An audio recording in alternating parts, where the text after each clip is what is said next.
קדימה.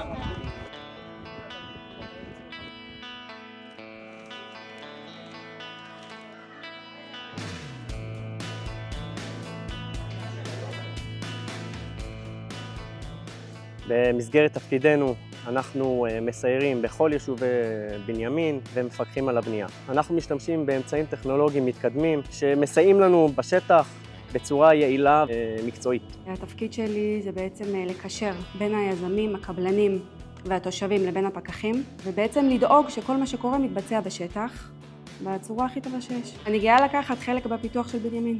במסגרת תפקידנו אנחנו עושים בדיקה של התאמה של התוכניות להיתר ובודקים שהכל מבוצע לפי התקן, בודקים התאמה של התוכניות ההיתר לבנייה על מנת לשמור על בטיחותם של תושבי בנימין.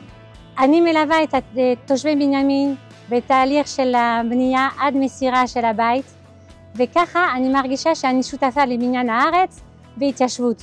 אנחנו גאים להוביל סטנדרט בטיחות גבוה בבניית בנימין. איכות החיים של תושבי המועצה תלויה באיכות הבנייה ובכך שהיא תתבצע על פי התוכניות.